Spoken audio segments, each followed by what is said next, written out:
Beatriz es mi paciente desde hace poco más de 18 años. Ella vino en ese tiempo a mí y viniste, no sé si recuerdas, a la consulta y llegaste con una crisis asmática embarazada de 3 meses.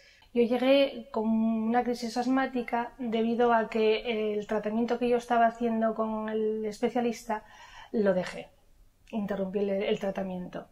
Entonces, a los 3 meses, pues me dio la crisis y, bueno, fue el motivo de ir a ti, ¿no? ¿Y por qué dejaste el tratamiento? Yo tenía muchísimo miedo a quedarme embarazada porque soy asmática desde los 7 años.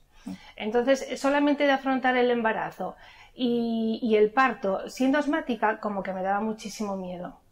Claro, yo tenía mucho miedo, mucha inseguridad, tenía angustia, pero era porque no tenía la información que yo tenía que tener. Porque como médico sí que me dio mucha información, pero no me dio esa información que yo necesitaba. ¿Qué podría pasar si yo la dejaba a mi hijo, no a mí? ¿Qué fue lo que te hizo cambiar y hacer el tratamiento?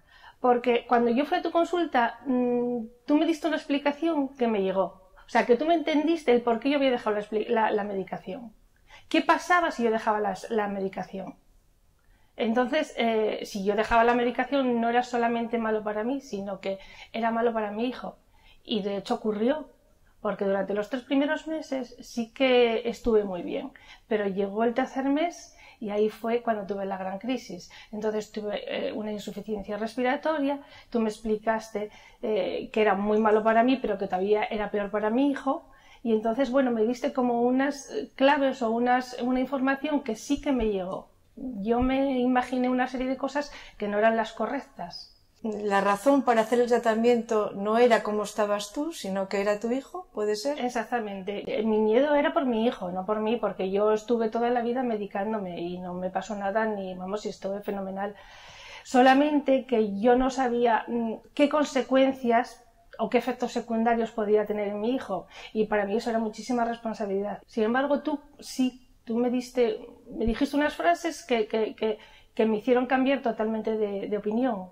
Hombre, probablemente a lo mejor fue que tú sentiste que lo que podías hacer con el tratamiento era ayudar a tu hijo, y las mujeres sabemos que lo que queremos es ayudar a nuestros hijos. Yo ahí fue cuando me di cuenta de que precisamente estaba perjudicando a mi hijo si no tomaba la medicación. ¿Cómo fue el resto del embarazo? Perfecto.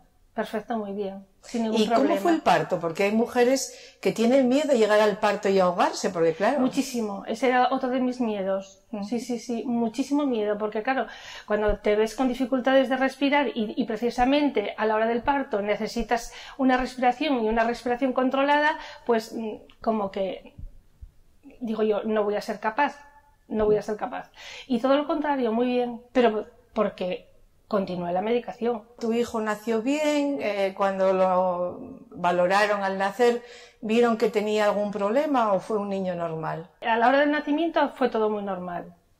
El día de hoy es alérgico, es alérgico al polen, a los ácaros.